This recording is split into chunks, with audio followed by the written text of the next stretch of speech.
സ്ത്രീകൾ ആരുടെ സ്വത്താണ്, ഭാരത സ്ത്രീധൻ ഭാവശുദ്ധി എന്നൊക്കെ പറയുന്നത് അതാരാണ്? ഈ പാട്രിയാർക്കി, അതായത് ഈ പുരുഷ മേധാവിത്വം, അവർ പറയുന്നതാണ് സ്ത്രീ ഇന്ന രീതിയിലേ പ്രവർത്തിക്കാവൂ, ഇന്ന രീതിയിലേ ആകാവൂ, ഇന്നതൊക്കെ പാടുള്ളൂ, അതല്ലെങ്കിൽ സ്ത്രീക്കിട്ട് രണ്ട് തല്ല് കൊടുക്കുന്നത് തെറ്റില്ല എന്നുള്ള രീതിയിലൊക്കെ ചിന്തിക്കുന്ന ആ ഒരു പുരുഷ മേധാവിത്വം. അപ്പോൾ ഇതിനെതിരെ ഇത് ഒരു വിവാദ വിഷയമായി. അതിൻ്റെ ഇടയ്ക്ക് ശശി തരൂർ പുതിയൊരു വിവാദം കൂടെ കൊണ്ടുവന്നു. അതായത് ഈ സൗദി അറേബ്യയിൽ ജോലി ചെയ്യുന്ന ആളുകൾ തിരിച്ചു വരുമ്പോൾ അവർ ഈ തീവ്രവാദ നിലപാട്, ഇപ്പോൾ സ്ത്രീയോടുള്ള ബന്ധത്തിൽ ഒരുതരം തീവ്ര നിലപാടുമായിട്ടാണ് അവർ വരുന്നത്. സ്ത്രീകൾ സ്വാതന്ത്ര്യം കൊടുക്കാൻ പാടില്ല, സ്ത്രീകൾ പുരുഷന്മാർ പറയുന്ന രീതിയിൽ നിന്നോളണം എന്ന് മാത്രമല്ല, അത്യാവശ്യമായിട്ട് സ്ത്രീകളെ തല്ലാനുള്ള സൗകര്യവും, തല്ലുന്നതിന് ഒരു തെറ്റുമില്ല എന്നുള്ള ഇങ്ങനെയുള്ള മനസ്ഥിതിയുമായിട്ട് അവർ തിരിച്ചു വരുന്നു. അപ്പോൾ അതേപ്പറ്റി പറയുന്നു മുമ്പ് ഇതിൻ്റെ തുടക്കം BJP ഈ നമ്മുടെ CJP കോക്രോച്ച് ജനതാ പാർട്ടി ഡൽഹിയിൽ നടത്തിയ സമരത്തിൽ സ്ത്രീകൾ, വനിതാ വിദ്യാർത്ഥിനികൾ ഉപയോഗിച്ച ഭാഷയെപ്പറ്റി പ്രധാനമന്ത്രി മോദിയൊക്കെ അതിനെതിരെ അതിശക്തമായൊരു വിമർശനം അഴിച്ചുവിട്ടിരുന്നു. ഇത്തരം ഭാഷയൊക്കെയാണോ സ്ത്രീകൾ ഉപയോഗിക്കുന്നത്? ഇതൊക്കെ വളരെ മോശപ്പെട്ട കാര്യമല്ലേ എന്നാണ് അദ്ദേഹം ചോദിച്ചത്. സ്ത്രീകൾ പിന്നെ അതും ഇതും ചേർത്തുള്ള എഫും ഒക്കെ ചേർത്തുള്ള വാക്കുകൾ പറയുന്നതിന് ഇന്നത്തെ സ്ത്രീകൾക്ക് വലിയ മടിയൊന്നുമില്ല എന്ന് തോന്നുന്നു. അപ്പോൾ എന്തായാലും അതിനെ രാഹുൽ ഗാന്ധി ഏറ്റുപിടിച്ചു. അദ്ദേഹം പറയുന്നത് അത് ഒരു പാട്രിയാർക്കി മനസ്ഥിതിയാണ്, പുരുഷ മേധാവിത്വ മനസ്ഥിതിയാണ് ആ പറയുന്നത്. അങ്ങനെ സ്ത്രീകൾ എന്ത് ചെയ്യണമെന്നുള്ളത് സ്ത്രീകൾ ആരുടെയും സ്വത്തല്ല, അവരുടെ സൗകര്യം പോലെയാണ് ചെയ്യുന്നത്, അവർ ഇഷ്ടമുള്ള രീതിയിൽ ചെയ്യുന്നു. അതിനെ നിയന്ത്രിക്കാനോ അത് ഇന്ന രീതിയിലേ ആകാവൂ എന്ന് പറയാനോ ആർക്കും ഒരു അവകാശമില്ല. അദ്ദേഹം പറയുന്നത് അച്ഛൻ്റെയോ ഭർത്താവിൻ്റെയോ മക്കളുടെയോ ഒന്നും ആധിപത്യത്തിൽ കഴിയുന്നവളല്ല സ്ത്രീ, അങ്ങനെ കഴിയേണ്ടവളുമല്ല. അവൾക്ക് സ്വന്തമായ തീരുമാനമുണ്ട്, സ്വന്തമായ അസ്തിത്വമുണ്ട്, അതങ്ങനെ തന്നെ വേണം താനും.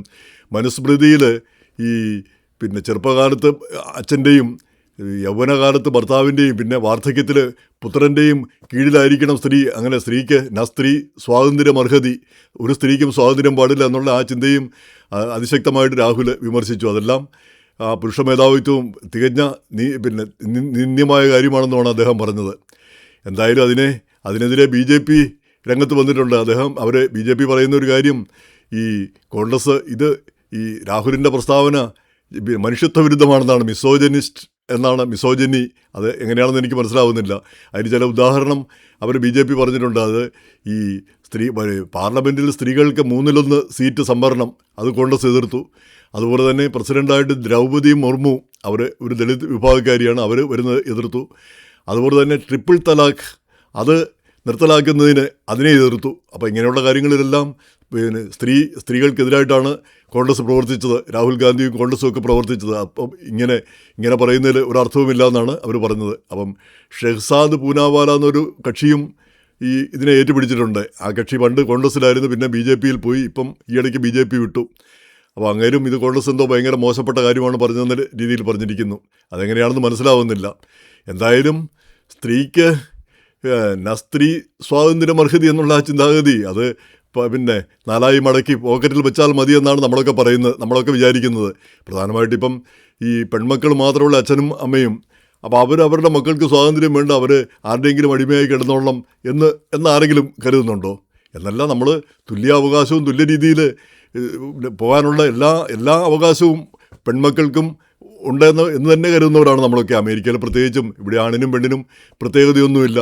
രാത്രിയിൽ ഈ പട്ടാളത്തിൽ പോലും രാത്രിയിൽ ജോലി കഴിഞ്ഞ് 2 മണിക്കും 3 മണിക്കും പെൺകുട്ടികൾ തനിച്ച് കാർ ഓടിച്ച് വരുന്നു, തനിച്ച് വീടുകളിലേക്ക് വരുന്നു. നമ്മളാരും അതിലൊരു പേടിക്കേണ്ട കാര്യമായിട്ട് നമ്മൾ തോന്നാറില്ല. അങ്ങനെയുള്ള അവസരങ്ങൾ സാധാരണയായിട്ട് ഉണ്ടാവാറുമില്ല. അപ്പം ആ സ്ത്രീക്ക് സ്വതന്ത്രമായിട്ടുള്ളൊരു അസ്തിത്വം, സ്വതന്ത്രമായിട്ടുള്ളൊരു ചിന്താഗതി, അവർ സ്ത്രീ എന്ത് വേണമെന്ന് അവർ തീരുമാനിക്കണം, അവരുടെ ജീവിതം എങ്ങനെ വേണമെന്ന്. അതുതന്നെയാണ് നമ്മളൊക്കെ ചിന്തിക്കുന്ന കാര്യം. അപ്പോൾ അതിൻ്റെ കൂടെയാണ് ശശി തരൂരിൻ്റെ പുതിയ പ്രസ്താവന വന്നിരിക്കുന്നത്. അത് വേൾഡ് ബാങ്ക് ഒരു പഠനം നടത്തിയിരുന്നു, വേൾഡ് ബാങ്കിലെ കുറച്ച് പേര് ചേർന്ന്. അതായത് ഈ വിദേശത്ത് പോയി ജോലി ചെയ്യുന്നവർ അവരുണ്ടാക്കുന്ന പണം, അവർ നാട്ടിലേക്ക് അയക്കുന്ന പണം, അത് നാട്ടിൽ വലിയ മാറ്റങ്ങൾ ഉണ്ടാക്കുന്നു, നമുക്ക് സംശയമില്ലാത്ത കാര്യമാണ്. അപ്പോൾ അതിനോടൊപ്പം മറ്റ് സാമൂഹ്യ രംഗത്ത് എന്ത് മാറ്റങ്ങളാണ് അവർ വരുത്തുന്നത്, ഈ വിദേശത്ത് പോകുന്ന ആളുകൾ വരുത്തുന്നത് എന്നതിനെപ്പറ്റിയായിരുന്നു അവർ പഠനം നടത്തിയത്. ആ പഠനത്തിൽ അവർ കണ്ടെത്തിയിരിക്കുന്ന ഒരു ഞെട്ടിക്കുന്ന വസ്തുതയാണ് ശശി തരൂർ വെളിപ്പെടുത്തിയിരിക്കുന്നത്. ഈ സൗദി അറേബ്യയിൽ പോകുന്ന ആളുകൾ അവർ തിരിച്ചു വരുമ്പോൾ ഈ സ്ത്രീ വിരുദ്ധരും സ്ത്രീകളെ പർദ്ദയിട്ടും ഈ അവരെ രണ്ടാം കിടക്കാരായിട്ടും ഒക്കെ കണക്കാക്കുന്ന അല്ലെ അവരെ അടിച്ചമർത്തി ജീവിക്കുന്ന ആ ഒരു സൗദി മനസ്ഥിതി അവർ കൊണ്ടുവരുന്നു. അതിനു പുറമെ സ്ത്രീകളെ ദേഹോപദ്രവം ഏൽപ്പിക്കാം. അത് ഖുറാനിലോ മറ്റോ അങ്ങനെ സ്ത്രീകളെ തല്ലാവുന്ന മറ്റോ പറഞ്ഞിട്ടുള്ളതുപോലെ തോന്നുന്നു. ഭാര്യമാരെ തല്ലാവുന്ന അങ്ങനെ പറഞ്ഞിട്ടുള്ളതുപോലെ തോന്നുന്നു. അപ്പോൾ അതെല്ലാം നടപ്പാക്കണമെന്ന് കരുതുന്ന ആളുകളാണ്. അപ്പോൾ നമുക്കറിയാം അത് കുറച്ച് സത്യമുണ്ടെന്ന് നമുക്ക് തന്നെ അറിയാം. കാരണം ഒരു 40 വർഷം മുമ്പ് മലബാറിലൊന്നും പർദ്ദയും അങ്ങനെയുള്ള എത്രയോ ഹീനമായൊരു വസ്ത്രധാരണമാണ്. അങ്ങനെയുള്ളൊരു കാര്യമില്ലായിരുന്നു. പക്ഷെ അതിനെതിരെ നമ്മുടെ ഇടതുപക്ഷക്കാരോ ഒരാളും മിണ്ടത്തില്ല. കാരണം അവർക്കെല്ലാം പേടിയാണ്. സത്യമാണെന്ന് പറയാനായിട്ട് നമ്മുടെ ആളുകൾക്ക് പേടി. അതാണ് ഇന്നത്തെ കാലം. പണ്ട് കാലത്ത് നമ്പൂതിരിയെ മനുഷ്യനാക്കാൻ വേണ്ടി VT ഭട്ടതിരിപ്പാടും ഒക്കെ ഇറങ്ങിയത് അത് വലിയ കാര്യമായിട്ട് മഹത്തായ കാര്യമായിട്ടാണ് നമ്മൾ കരുതിക്കൊണ്ടിരുന്നത്. പക്ഷേ ഇന്നിപ്പോൾ സ്ത്രീയായിട്ട് കണക്കാക്കാനായിട്ട് അവർക്ക് അവരുടേതായ രീതിയിൽ വസ്ത്രം ധരിച്ചോ ധരിക്കാതെ പോകാനായിട്ടുള്ള സ്വാതന്ത്ര്യം കൊടുക്കാനായിട്ട് നമുക്ക് കഴിയുന്നില്ല. അപ്പം ഇങ്ങനെ വരുന്ന ആളുകൾ ഇപ്പം അതിൻ്റെ കൂടെ ഒരു വിവാദം ഇന്ന് കണ്ടതാണ്. മദ്രാസിൽ ഏതോ ഒരു സ്ത്രീ ഇടുങ്ങിയ വസ്ത്രം ഇറക്കം കുറഞ്ഞ വസ്ത്രം ഇട്ട് കാറിൽ നിന്ന് ഇറങ്ങുന്നൊരു വീഡിയോയോ മറ്റോ വന്നു. അപ്പോൾ അത് മദ്രാസിലെ ഒരു മന്ത്രി, തമിഴ്നാട്ടിലെ ഒരു മന്ത്രിയാണതെന്നും പറഞ്ഞ് DMK-കാർ ബഹളം കൂട്ടി. അപ്പം മന്ത്രി കീർത്തന അവർ പറഞ്ഞു ഞാനല്ല അത്, പക്ഷേ ആ വസ്ത്രം ധരിക്കാൻ ആ സ്ത്രീക്ക് എല്ലാ അവകാശവും ഉണ്ട്, അത് ചോദ്യം ചെയ്യാൻ ഒരുത്തർക്കും അവകാശമില്ല എന്നാണ് പറഞ്ഞത്. ഞാനും ആ വസ്ത്രം ധരിച്ചാലും അത് നിങ്ങൾക്ക് ചോദ്യം ചെയ്യാൻ ഒരു അവകാശവും ഇല്ല എന്നാണ് അവർ പറഞ്ഞത്. വളരെ കറക്റ്റായിട്ടുള്ള ഒരു കാര്യം. അപ്പോൾ ഈ കേരളത്തിലേക്ക് വരുമ്പോൾ ആ ഇടുങ്ങിയ മനസ്ഥിതി 40 വർഷം മുമ്പ് പർദ്ദയില്ലെങ്കിൽ പിന്നെ എന്ന് പറഞ്ഞാൽ 10,400 വർഷം കേരളത്തിൽ പർദ്ദയൊന്നും ഇല്ലായിരുന്നു. അങ്ങനെ ചുരുക്കമായിട്ട് വളരെ പ്രായമുള്ള വല്ലവരുമൊക്കെ ഇട്ടാണ് കണ്ടിരുന്നത്. ഇപ്പോൾ അത് എല്ലായിടത്തും അത് നിർബന്ധമായിട്ടും വേണം എന്ന് മാത്രമല്ല, അത് വലിയ വിദ്യാഭ്യാസമുള്ള ആളുകളൊക്കെ പറയുന്നത് അത് ഖുറാനിൽ പറഞ്ഞിരിക്കുന്ന ഒരു മാറ്റവുമില്ലാതെ കൃത്യമായിട്ട് പറഞ്ഞിരിക്കുന്നതാണ് പർദ്ദ വേണമെന്ന്. എനിക്കറിഞ്ഞുകൂടാ പർദ്ദയെപ്പറ്റി. നമുക്കറിയാവുന്നത് ഈ ജാമിദ ടീച്ചറും ആരിഫ് ഹുസൈനും ഒക്കെ പറയുന്നതാണ്. അവർ അതിന് ഒരു പേരും കൂടെ കൊടുത്തിട്ടുണ്ട്. അങ്ങനെയുള്ളൊരു കാര്യമാണ്. അപ്പോൾ അതൊക്കെ വേണമെന്ന് പറഞ്ഞാൽ കിതാബിൽ പറയുന്ന അതേപടി പാലിക്കണം, എന്നിട്ടുടനെ നമുക്ക് സ്വർഗത്തിൽ പോകാം. ഇതാണല്ലോ പ്രധാനപ്പെട്ട കാര്യം.